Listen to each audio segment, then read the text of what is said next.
Hadratal muhtaramin rahimani wa rahimakumullah. Pada pertemuan yang lalu sampun terbahas tentang beberapa pembahasan yang berkaitan tentang fadilah atau keutamaan Ramadan. Sudah kita bahas pada pertemuan yang lalu. Nah, pada hari ini kita akan coba lanjutkan kajian kita terkait dengan fikih puasa. Ya. Sebelum kita membahas tentang fikih puasa, hadratal muhtaramin rahimakumullah, ya, maka Ramadan sebagaimana yang kita ketahui bersama adalah salah satu syariat yang dibebankan kepada kita oleh Allah Subhanahu wa taala untuk kita berpuasa padanya, ya. Sehingga hadratal muhtaramin rahimakumullah, puasa itu, ya, menjadi salah satu bentuk wujud ketakwaan seorang hamba kepada Rabb-Nya. Maka oleh karenanya bagi orang yang diberikan kemampuan, kekuatan untuk melaksanakan puasa pada Ramadan, harus bagi dirinya untuk mengerjakannya. Nah, sebelum kita membahas tentang syarat, wajib puasa dan seterusnya, maka alangkah baiknya kita membahas tentang apa itu puasa terlebih dahulu, ya. Puasa atau yang kita kenal dengan istilah Arabnya itu as-saum, ya. Itu bermakna al-imsak. Apa makna imsak? Imsak itu maknanya adalah menahan diri, ya. Nika makna puasa menurut bahasa, ya. Imsak, menahan. Nah, adapun menurut istilah, menahan diri dari segala sesuatu yang membatalkan puasa, mulai dari terbit fajar shadiq sampai terbenamnya matahari. Ini makna puasa menurut istilah. Nah, dan puasa itu sendiri hadratal muhtaramin rahimakumullah, secara umum itu memiliki 4 jenis, memiliki 4 hukum, ya. Yang pertama, puasa yang hukumnya wajib, ya. Puasa itu, ya, paling tidak memiliki hukum 4.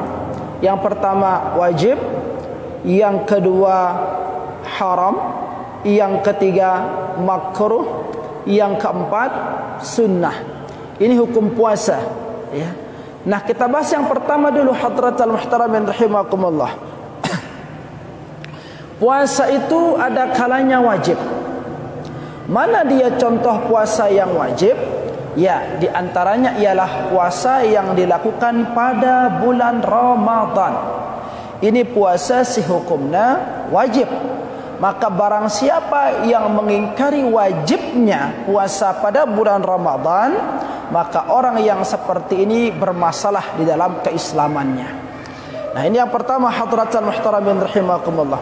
Yang kedua, puasa kafarah, ya. Puasa kafarat, puasa yang disebabkan karena melakukan pelanggaran, ya. Melakukan pelanggaran. Misalkan, ya, ada namanya zihar, ya. Zihar itu menyamakan kedudukan istri dengan ibu kandung, ya. Ini tidak boleh, ya. Umpamanya ada seorang suami mengatakan, kamu pada wah merinangku. Nah, ketika ada orang mengatakan seperti itu, ya, nah dia telah melakukan zihar namanya. Zihar ini hadratal muhtaramin rahimakumullah, cara yang dilakukan oleh orang dulu pada zaman jahiliyah untuk menceraikan istrinya, ya. Jadi ditakanggo madayang sebini ante kenca inante, ya. Karena ibu itu haram hukumnya untuk digauli, sementara istri halal untuk digauli. Nah, ketika ada seorang suami yang mengatakan hal tersebut kepada istrinya, maka baru dia boleh berhubungan dengan istrinya kembali ketika dia telah melakukan kafarat. Ya, di antara jenis kafaratnya ialah melakukan ibadah puasa di sana. Nah, yang ketiga hadratal muhtaramin rahimakumullah, di antara puasa si wajib hukumna ino ialah puasa nazar. Apa itu puasa nazar? Puasa yang harus dilakukan karena ada suatu sebab yang berkaitan dengan keinginan atau hajat. Ya aran nazar ini. Contoh umpamana ada di antara kita yang mengatakan, kalau seandainya saja besok saya lulus ya dan diterima di sebuah universitas atau diterima di sebuah kantor perusahaan, maka saya akan berpuasa. Nah, kalimat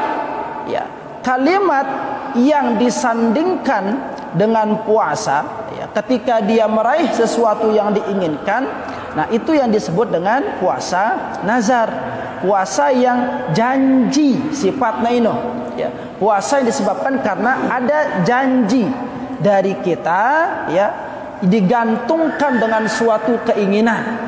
Nah makanya lamun arak li antara tiang pelungguh de si mengkaitkan suatu janji dengan ibadah, maka ibadah itu wajib hukumnya untuk dikerjakan ya, wajib hukumnya untuk dikerjakan. Nah ketika ada orang yang berjanji ya, kalau ada misalkan jemaah lamun laku tanah aku, lamun laku mobilku ginku puasa doang 3 jelo berturut-turut. Nah dia mengkaitkan keberhasilan dari ya keinginannya itu dengan berpuasa. Maka ketika tercapai keinginan seseorang tersebut, wajib hukumnya puasa 3 jelo berturut-turut karena nazarnya adalah 3 hari berturut-turut. Puasa yang seperti ini hukumnya wajib untuk dikerjakan. Sama posisinya dengan puasa Ramadan, sama-sama wajib ya. Nah, namun yang tidak dibolehkan adalah ketika kita bernazar, lalu bernazar atau berjanji untuk melakukan suatu ibadah yang wajib hukumnya. Ini nazarnya tidak diterima hal yang seperti itu. Misalkan Bapak MC ya mengatakan, lamun ku mau doang beli mobil jemaah gin ku puasa sebulan le bulan Ramadan. Umpamanya seperti itu dah mengatakan ya, maka enggak boleh. Dia enggak bernazar saja sudah wajib hukumnya puasa di sana ya. Jadi nazar itu enggak boleh dikaitkan dengan sesuatu yang hukumnya sudah wajib ya. Lamun kemudian sekene gin ku solat zuhur bareh jam seki, ya mau enggak mau dia harus solat di sana karena zuhur itu memang wajib hukumnya dikerjakan.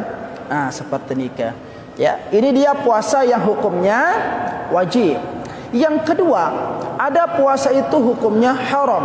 Loh, emang ada puasa yang haram? Ada. Mana dia?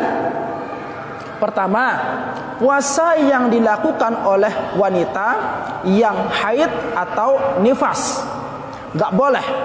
Bagaimanapun besar keinginan seorang perempuan yang dalam keadaan haid atau nifas ingin melaksanakan puasa, maka di sana hukumnya haram. Enggak boleh, ya. Maka bagi ibu-ibu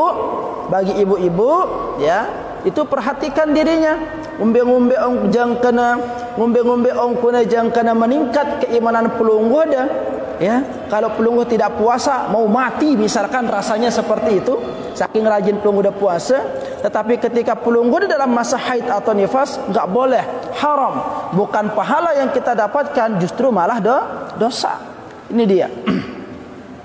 Yang kedua, apa dia jenis puasa yang haram itu? Puasa yang dikerjakan pada hari raya. Haram hukum terpuasa letono. Ya. Pelungguh misalkan datang pacuna nih, saya mau Lailatul Qadar jagana. Ya. Sehingga ndak puas dengan puasa Ramadan yang 30 hari, akhirnya mau nambah sampai lebaran dengan ya puasa. Haram hukumnya di sana. Enggak boleh puasa pada hari raya, baik hari raya Idul Fitri ataupun hari raya Idul Adha. Enggak boleh ya. Rasul sabdakan la taj'alu yauma idakum siyamakum. Jangan kalian jadikan hari rayamu itu sebagai tempat untukmu berpuasa. Enggak boleh ya. Maka puasa pada Idul Fitri atau Idul Adha adalah merupakan suatu puasa yang terlarang. Yang ketiga, hadratul muhtaramin rahimakumullah, puasa sehukumnya haram dikerjakan itu ialah puasa pada hari syak, yaumus syak. Apa makna yaumus syak? Hari keragu-raguan. Maknanya apa? Kok ada hari ragu-ragu? Iya.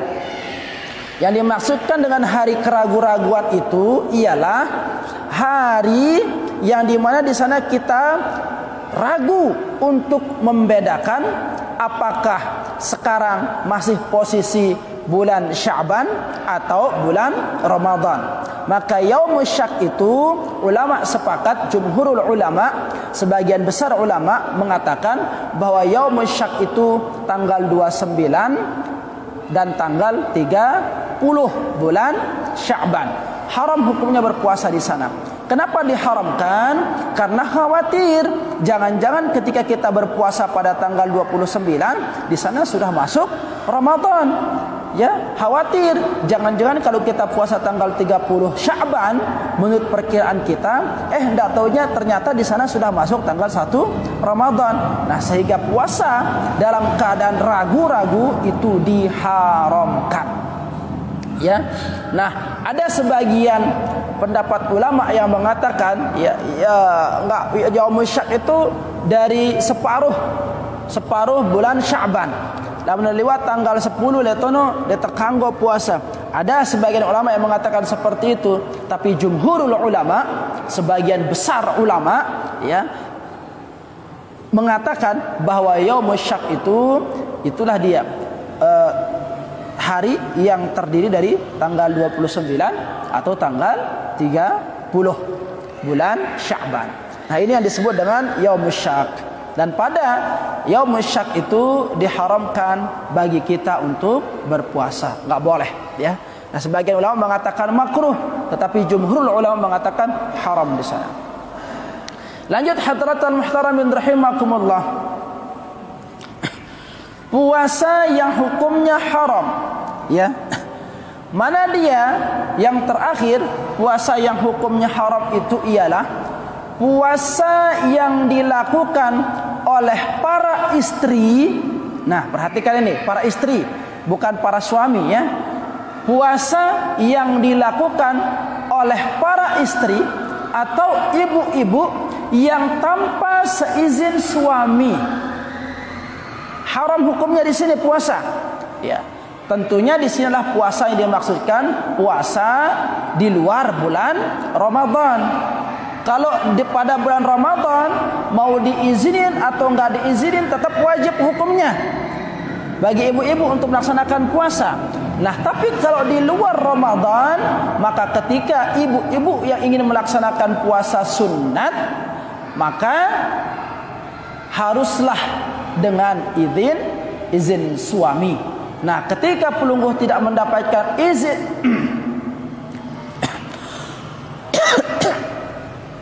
izin atau restu dari suami, maka haram hukumnya ibu-ibu berpuasa di sana. Kenapa? Karena ada hajat yang lebih wajib untuk dikerjakan di sana, yaitu hajatnya suami. Maka kalau umpamanya datang hari Senin atau hari Kamis, pelungguh mau puasa, tanya dulu abangnya, tanya dulu bapak, tanya dulu suaminya, ya, Kak, abang, jemaah gentiang puasa, niat yang gen melihat puasa jemaah, izin ang deke. Nah, ketika suami mengizinkan, maka boleh berpuasa di sana. Nah, namun ketika suami tidak mengizinkan, maka haram hukumnya berpuasa di sana. Ya, karena dia tahu kemungkinan pas waktu pelungguh dan ibu-ibu para istri sedang melaksanakan puasa, letono tanda berhajat, bapak-bapak. Nah, ini dia. Ya. Jadi ketika suami berhajat dalam keadaan ibu-ibu itu melaksanakan ibadah puasa sunat, maka wajib hukumnya untuk mendahulukan hajat epen balente. Seperti itu, ya. Tunggu deh puasa sunat. Terus tepat jam 10 belako epen balenda harus terbatalang puasan teletun, ya, dan memilih untuk melayani suami. Nah, baru kita boleh puasa tanpa izin suami lamun epen balente dek na arah hajat tipa ite. Umpamana semamak te lalu berdaya tipa Malaysia, tipa Saudi, tipa Korea, tipa ujung dunia, umpamana, ya. Terus pelunggoda mau puasa di sana, udah puasa aja langsung tanpa izin suami, nggak apa-apa. Nggak perlu pelunggoda nelpon dulu, bang besok mau puasa, diizinin kagak. Nggak perlu izin seperti itu, langsung saja puasa. Kenapa? Karena suami dia jauh tahu nah. Lamun ule, ya. Kemungkinan lamun ule nerbang lekan Malaysia sang juluan wah datang baduk maghrib apa nyampe balik. Nah seperti itu, ya. Jadi ketika suami tidak memiliki hajat kepada kita selaku sebagai seorang istri, maka boleh bagi kita untuk melaksanakan puasa di sana, ya. Logo lamun iti epen balen tele bale harus izin dulu. Izin dulu. Kalau meninus lihat teman masang niat izin dulu. Kak, jemaah terpuasa saden deke. Oh puasa wah adik. Nah, ketika saya mengatakan puasa wah adik, maka silahkan berpuasa. Lagu lamuna dende, maka jangan. Seperti itu. Nggih. Nah, ini dia jenis puasa yang haram, ya. Yang terakhir tadi ialah puasa yang dilakukan oleh puasa sunat yang dilakukan oleh seorang istri tanpa izin suami, ya. Ini dia puasa yang haram. Lanjut hadratan muhtaramin rahimakumullah. Ada selanjutnya puasa itu hukumnya makruh. Kapan puasa itu menjadi makruh? Pertama, ya, puasa yang dikerjakan pada hari Jumat. Karena bu makruh puasa di Jumat, ya. Nah, puasa pada hari Jumat itu akan menjadi makruh ketika puasa itu dilakukan dengan tanpa sebab dan hanya pada hari itu. Tiba-tiba pelungguda beruras tindo langsung meleh puasa di Jumat. Padahal si Rubin jadi dua meleh puasa. Ya, lejlo Jumat ini doang tak ada meleh puasa. Nah, ini yang makruh hukumnya di sana. Ya. Karena Waalaikumsalam. Allah. Kenapa hadratul muhtaramin rahimakumullah? Karena Jumat adalah merupakan hari raya umat Islam di dalam setiap minggunya. Karena di sana umat Islam berkumpul, ya, di hari Jumat itu terambil Jumat. Nah, sehingga tidak dianjurkan bagi kita untuk melaksanakan puasa pada hari Jumat. Lagu ini puasa dena arak sebab maksudnya yang makruh ini, ya. Selum-selum pengguna mula puasa, lagu lejlo Jumat doang. Nah, maka kalau mau puasa pada hari Jumat, silahkan diawali dengan hari sebelumnya atau satu hari sesudahnya. Ini dia. Puasa hanya pada hari Jumat itu saja, ya, tanpa dibarengi dengan hari sebelumnya atau hari berikutnya, maka ini puasa hukumnya makruh di sana. Nah, apalagi hadratan muhtaramin rahimakumullah, puasa yang hukumnya makruh yaitu puasa yang dilakukan sepanjang tahun, setiap hari. Bilang jerolah puasa dalam mentelahna lekan tanggal sekian Muharram sampai tanggal telung desa Zulhijjah. Puasa dua. Nah, ini makruh hukumnya. Ya, makruh hukumnya. Nah, lamun pelungguda mele puasa sepanjang tahun, maka bisa untuk memilih mengerjakan puasa Daud aranna. Ya. Apa puasa Daud itu? Puasa yang dilakukan dengan cara berjarak. Sejelo puasa, sejelo endek. besok puasa, lusa tidak, sehari puasa, sehari tidak. Nah, ini aran puasa Daud. Dan puasa inilah dikatakan oleh Rasul sallallahu alaihi wasallam sebagai puasa yang paling afdal. Puasa yang paling afdal yang bisa dikerjakan. Puasa sunat ini ya, puasa sunat yang paling afdal yang bisa dikerjakan. Nah, ketika Rasul sallallahu alaihi wasallam menyebut bahwa puasa yang paling afdal itu adalah puasa Daud, maka ada seorang sahabat ya nyeletus berkata kepada Rasul sallallahu alaihi wasallam, "Duhai ya Rasul, ya, sesungguhnya saya mampu untuk mengerjakan puasa yang jauh lebih baik daripada puasa yang engkau sampaikan tadi." Artinya dia ingin melakukan puasa sepanjang tahun. Bilang jelo. Kalau tadi Rasul mengatakan ya, puasa si paling afdal ini puasa Daud. Sejelo puasa, sejelo endek, sejelo puasa, sejelo endek. Nah, ketika ada sahabat yang mendengarkan ucapan Rasul seperti itu, seolah-olah ingin menampakkan bahwa dirinya mampu jauh lebih bagus melaksanakan puasa dibandingkan dengan puasa Daud, dengan mengerjakan puasa sepanjang tahun bilang jelo di arah petukna. Lalu apa Rasulullah sallallahu alaihi wasallam sabdakan? Ketahuilah wahai sahabatku, tidak ada puasa yang jauh lebih mulia, yang jauh lebih afdal untuk dikerjakan kecuali puasa Daud. Ini dia, ya. Maka lawan pelunggu dan mele puasa dendek ngajumang lalu. Lekan tanggal sekian Muharram sampai tanggal 3 Zulhijjah. Dan sadi terpuasa ngene si Rasul sallallahu alaihi wasallam. Ya. Jelek juga itu di mata agama puasa yang seperti itu. Nah, makanya silakan mau memilih. Kalau mau puasa sepanjang tahun, silakan pilih puasa Daud. Kalau mau puasa setiap bulan, maka silakan pilih ada namanya puasa Ayyamul Bid. Ya, Ayyamul Bid. Ayyamul Bid, hari-hari putih. Artinya ini, mana dia puasa Ayyamul Bid ini? Puasa le tanggal 13, 14, 15 bilang ulat. Muharram misalkan, pelunggu mau puasa bulan Muharram, pilih 13, 14, 15. Ya. Safar puasa, pelunggu ingin puasa pilih 13, 14, 15. Nah, puasa pada setiap tanggal 13, 14, 15 dalam sepanjang bulan, sepanjang tahun, itu yang disebut dengan puasa Ayyamul Bid. Ya, putih. Apa si putih letono? Bulan. Lamun pelunggu de sugul lek kekelam, lamun tanggal 13, 14, 15, ini sempurna bulan ini. Sempurna putihnya. Sempurna dia bulaknya ini bulan. Nah, itulah mengapa disebut dengan puasa Ayyamul Bid. Nah, ini hadratan muhtaramin rahimakumullah, ya.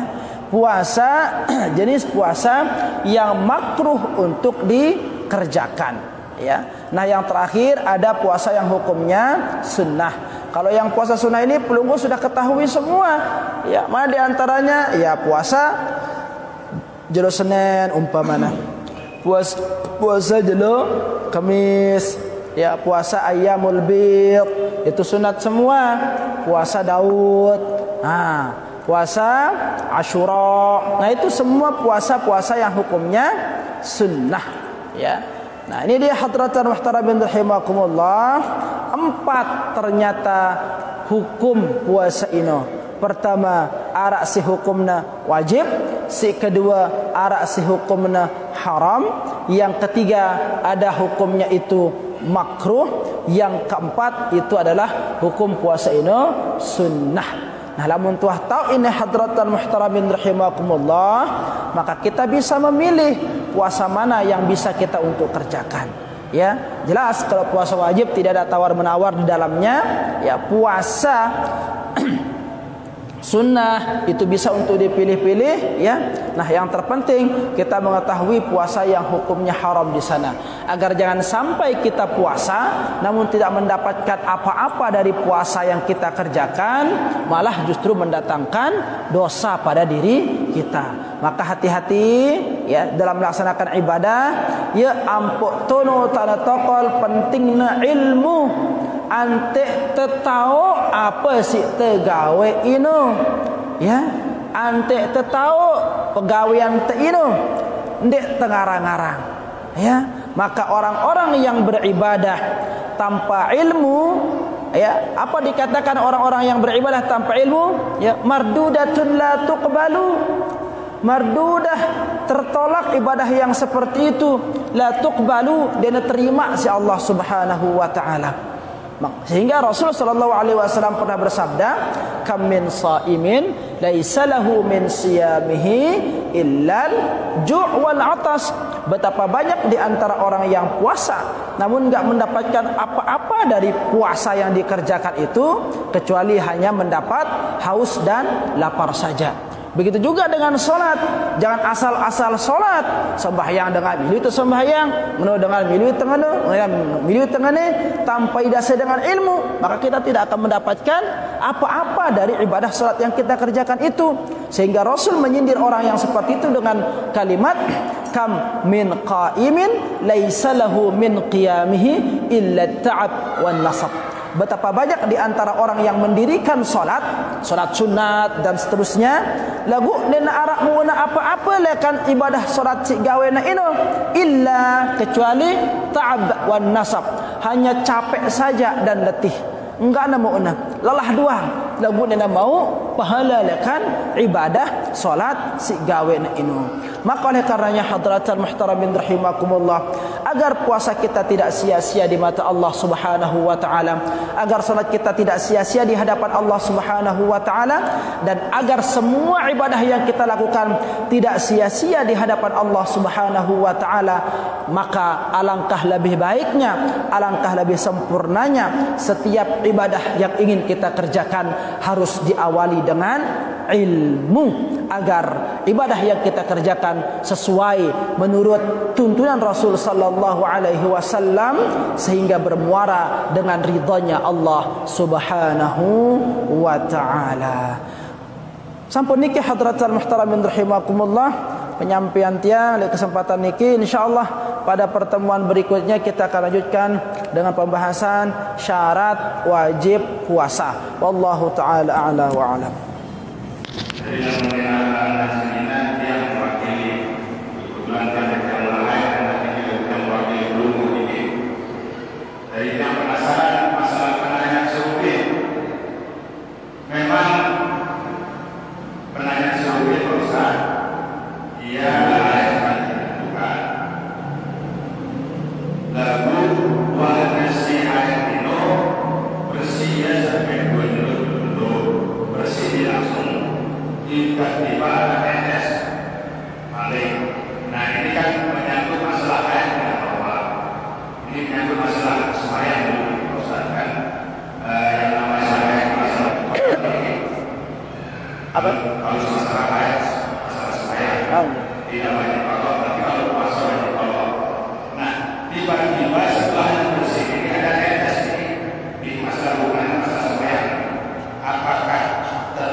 Puasa yang dikerjakan oleh wanita yang tidak normal masa haidnya. Sembahyang apa puasa? Sembahyang. Puasa. Iya. Dalam perkara haid, hadratul muhtaramin rahimakumullah, antara ibadah puasa dengan ibadah salat itu berbeda. Kalau ibadah salat bagi wanita yang haid haram hukumnya untuk melaksanakan ibadah salat dan tidak wajib qada meskipun dia telah selesai dari masa haid.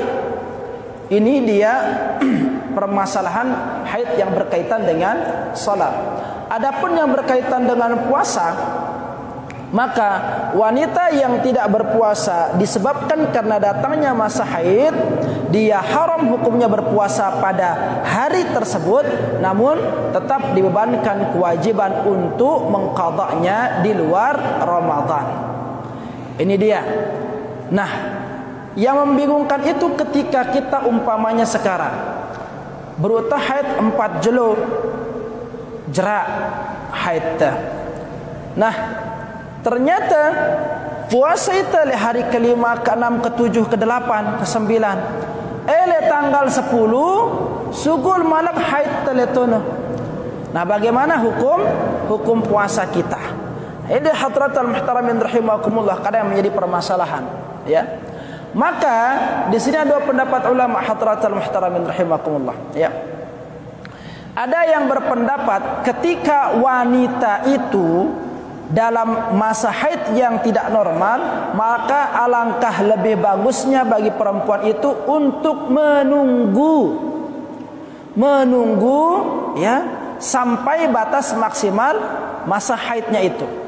Pira 15 jelo. Ya. Ini dia. Menunggu dulu.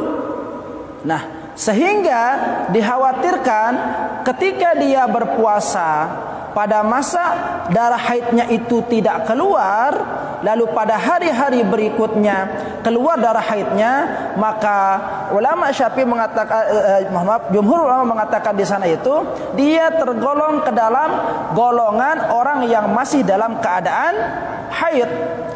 Kenapa? Karena dia masih berada pada masa fase haid.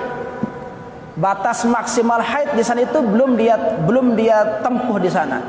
Nah, namun ada sebagian ulama yang mengatakan, ya, yang dilihat itu adalah darahnya. Maka ketika darah itu tidak keluar, maka hukumnya suci. Dia akan dikatakan tidak suci ketika darah keluar.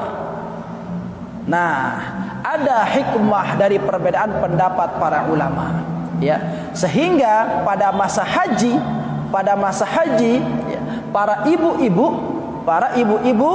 ya yang kebetulan memiliki jadwal haid pada tanggal orang yang melaksanakan haji itu, ya kan tanggal 9 misalkan haidnya 10, 11, 12, 13, ya, tahun haid letono.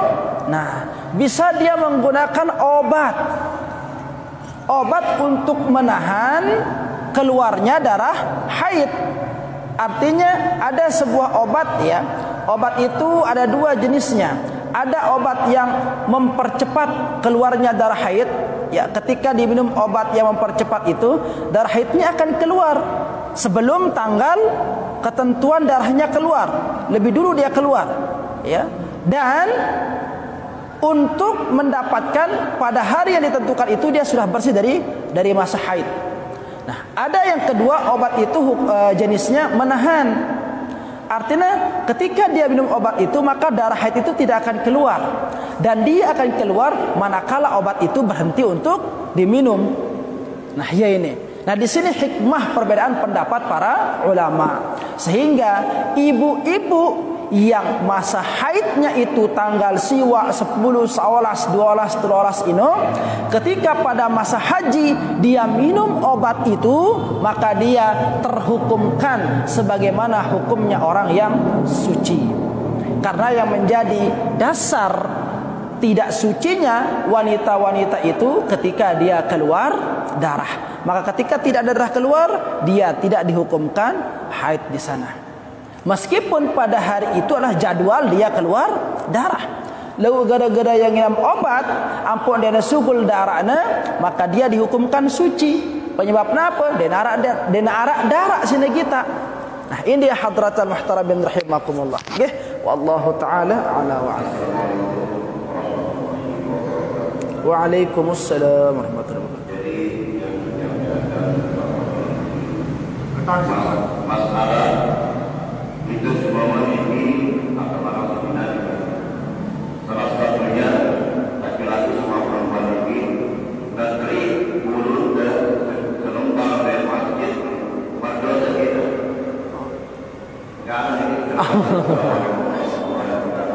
Waalaikumsalam warahmatullahi taala wabarakatuh. Ya. Ita si mama atau si nina, ya, terkait dengan bulu. Natri bulun te selembar le masjid berdosa ke ita. Ini pertanyaan, ya. Maka hadratan muhtaramin rahimakumullah, perlu diketahui ya, apa hal-hal yang menjadi anjuran untuk kita kerjakan di masjid, apa hal-hal yang dilarang untuk dikerjakan di masjid. Ini dia. Di antara hal-hal yang dilarang untuk dikerjakan di masjid itu ialah membicarakan dunia, merausang kepeng ya di masjid. Ini perkara di antara perkara yang dilarang di sana ya. Datang di pak masjid bedait kence baturna ngaraos liatun ngombe bro ongkon dagangan penuh ke bau ya, ida ngombe ngarosang kepeng ya liatun oleh masjid. Nah, ini di antara perkara yang dilarang ya.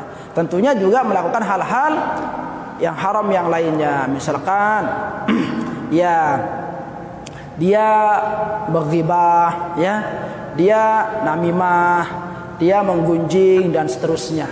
Ini juga perkara yang dilarang di masjid. Nah, apa juga perkara yang dilarang di masjid? Ya, meninggalkan benda-benda yang bisa menjadikan kotor atau najisnya tempat orang yang sholat. Ini perhatikan ini, bapak-bapak, ibu-ibu, ya, tindo le masjid. Ini perhatikan. Kalau kita tidur di masjid ini, terjaga kebersihan ta. Ya, jangan sampai keluar air liur, elor, ya, elor. Karena elor ini dua jenis lekana sugul. Ada yang keluar dari kelenjar air liur, ya, yaitu lekan sela-sela gigi ini, ya. Nah, kalau liur yang seperti itu yang keluar ketika kita tidur, maka tidak masalah. Tetapi ketika liur yang keluar itu dari lambung, ya, atau dari usus, yang kurang paham juga, ya, dari lambung kalau tidak salah, maka itu hukumnya sama dengan muntah, ya, sama dengan muntah. Apa hukum muntah itu? Dalam pakaian teh najis. Ini dia. Maka si girang hobi tinduk le masjid, perhatikan itu posisinya. Lawan bau bejanggal longkon, bejanggal ngodu sujadah te atau ngodu apa, untuk menghindari tempat masjid tidak menjadi najis. Ya, karena ketika keluar liur yang tadi asalnya itu dari lambung, maka hukum liur itu adalah najis, dan biasanya itu ditandai dengan warna yang tidak bening, agak apa itu, agak keruh, dan aromanya bau, membu. Ya, ini dia biasanya ditandai dengan seperti itu. Ya, nah, adapun terkait dengan bulu. Nah, kata bekatuan ngumbe hukum bulu teh. Najis apa suci bulu? Tergantung. Lamun bulu teh misalkan berdekatin manuk letono, ya najis. Ya, sampuan dululah. Nah, lalu lamun teh jera nyampu, ya, maka sucilah hukum rambut kita itu. Ketika dia terjatuh di masjid, ya, tanpa sepengetahuan dan sebagainya, ya, tidak ada masalah. Enggak ada dosa bagi orang yang jatuh rambutnya di masjid, ya, kecuali seperti yang tadi itu, lamun sampai nyebabang tempat dengan sholat ini menjadi bermasalah. Lalu kita kerepotan itu penuh bulun-bulun dengan ini, betinduk tene, ya, lalu namun sujud dengan karpet, keseruk-keserak dengan. Nah, ini yang lamun pulang udah tinduk le masjid, ya, itu tadi perhatikan kebersihannya itu. Ya, jangan sampai kita tidur di masjid terus dengan si sholat dia tahu si tidur berino kita gutu 17-an gerak jalan, yuk si tepen gutu ni penuh ada, ya, dia ini sampai dengan ngongkon, heboh orang sholat nanti jadinya kalau kayak gitu. Ya, kadang-kadang ya tak begis-gis kan tanpa sadar berarti nih. Kalau orang sedang tidur itu kan nggak tahu dirinya begis-gis. Salju gue turun gitu kan, salju gutu gue turun gitu. Nah, ini juga usahakanlah untuk dihindari hal yang seperti itu, ya. Dan ya tugas lamun tegita ino ya terbersiang, apalagi dah lamun arak vakum cleaner deh. Sampun arak vakum cleaner tadi. Sudah punya kita vakum cleaner di masjid ya. Sedot penyedot debu itu. Itu besar sekali itu. ya. Jadi itulah dibersihkan ya. Kadang-kadang juga di sela-sela karpet ini ada temayong dan sebagainya. Ya si kenju temayong melihatkan balik itu tahu. Padahal ini ada kekepek lihatin logo arah doang temayong kadang-kadang. Nah ini dia. Jadi kebersihan masjid itu haruslah dijaga. Sigira ngerokok, ini perhatian nih sigira ngerokok ya. Hindari ngerokok tahu dengan si sholat, masjid, rukuk ya. Ini kan tempat suci. Jangan sampai kita mengerjakan perbuatan yang menurut jumhur ulama makruh itu ya. Makruh kan ngerokok nih menurut jumhur ulama makruh, meskipun ada yang mengatakan sekira-kira tempat, ya kan? Nah, tapi kita ambillah perkataan pendapat jumhur ulama makruh, maka sebisa mungkin untuk dihindari di dalam masjid. Nggih, mereniki. Dende ngerokok le bucun barat, latut rokok penuh le tono. Ya, masjid bukan asbak, masjid ini, masjid tempat orang sholat, ya. Nah, jadi seperti ini nggih. Nah, hal-hal yang seperti inilah yang harus memang kita tumbuhkan kesadaran le diri tah. Nggih. Kita tumbuhkan kesadaran diri kita. Nah ini kan kita ada iftar jam'i ini, ya takjil. Ini bagus ini.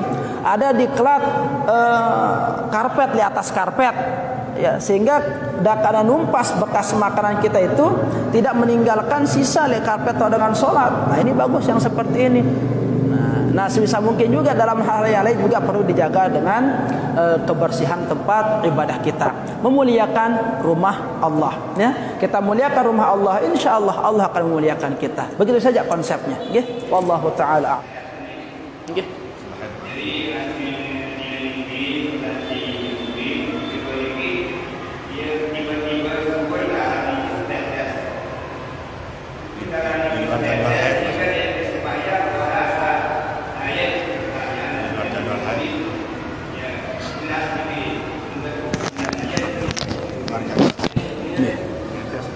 Iya. Menetes menjadikan dirinya untuk memutuskan tidak sholat pada hari itu. Ya. Maka perhatikan hadratul muhtaramin rahimakumullah. Sehingga penting pembahasan haid itu. Ya. Yang perlu kita kenali lihat diri si jadi dengan ini apa? Mengenali jadwal haid kita. Ya. Harus terkenali tak apal. Biasanya tanggal pira temuli haid pira nejera. Ya. Tanggal pira mulai pira nejera. Ini yang pertama.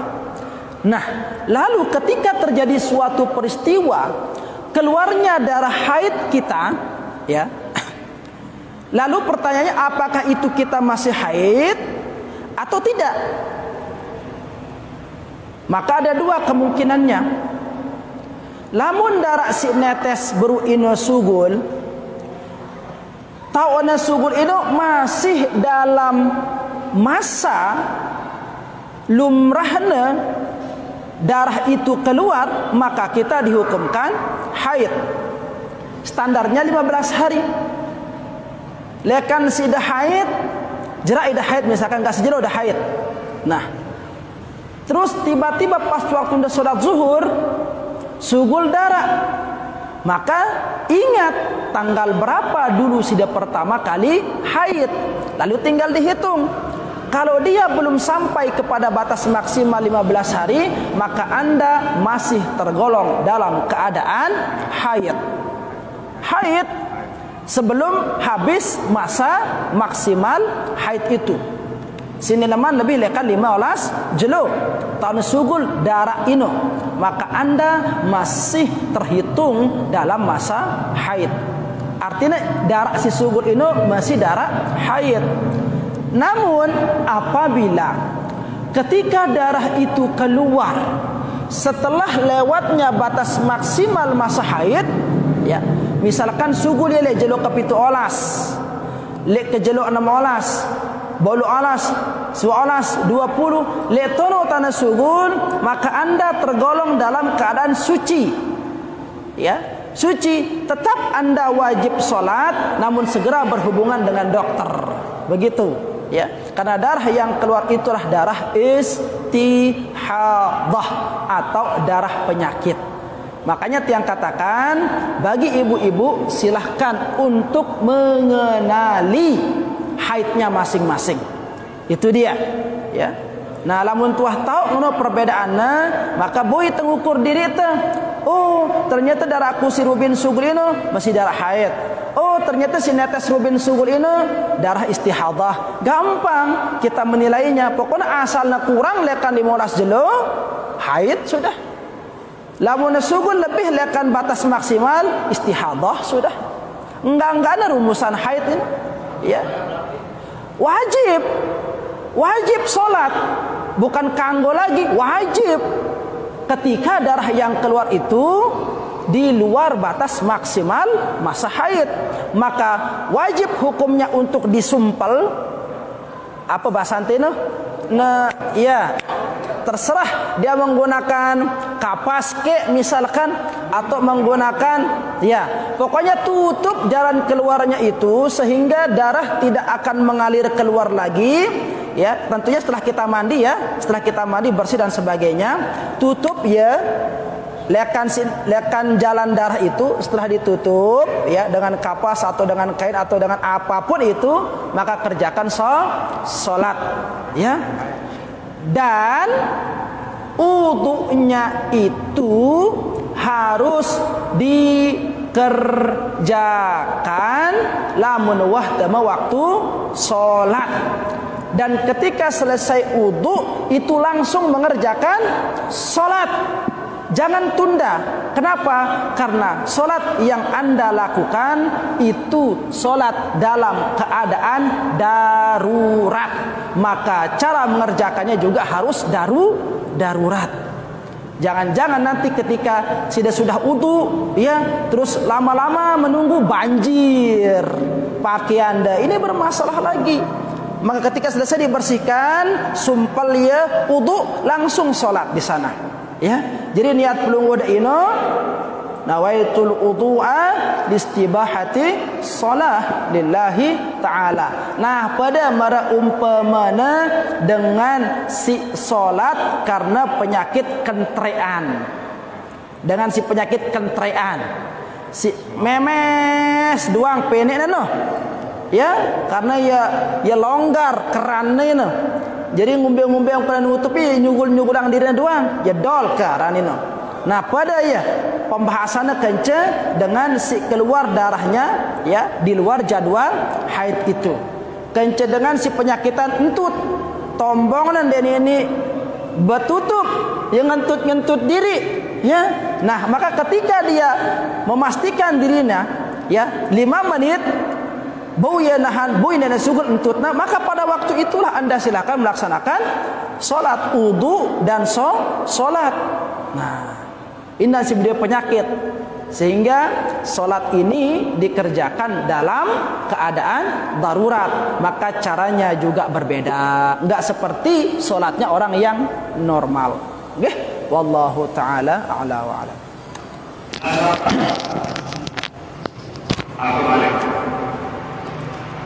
Jadi selain ini kita kepada ini jadi jadi pada jenis wayang ini ada orang masak. Kemudian wayang pada. Iya. Makanya seperti yang tadi ini, Pak. Kalau umpamanya darah yang keluar itu ta'ana sugun le atas masa maksimal haid, misalkan dia keluar darah haidnya tanggal 1, nggih. Ini tanggal 1 nih. Terus jerak ya haid. Nah, tiba-tiba keluar darah si netes ini. Pertanyaan yang tadi itu, ketika dia keluar darah netes itu, maka dia harus menghitung darah itu, ya. Darah yang keluar ketika dia netes itu harus dihitung jaraknya dengan masa pertama kali dia haid. Ya, poti Abu Basir silakan awal masing-masing kita harus mengenali haid kita. You know, jadi harus dihitung ini. Kira-kira tak ada sugul darah ini pirang. Kalau dia masih di sebelum tanggal 15, maka yang keluar itu adalah darah haid, maka dia tidak boleh sholat. Nah, lamun darah si sugul ini ternyata di atas tanggal 15 setelah masa haidnya itu, maka wajib hukumnya dia sholat. Kalau dia tidak sholat pada waktu itu, maka wajib diqadha. Nah, marah nikah. Nggih? Paham? Ya, sudah paham.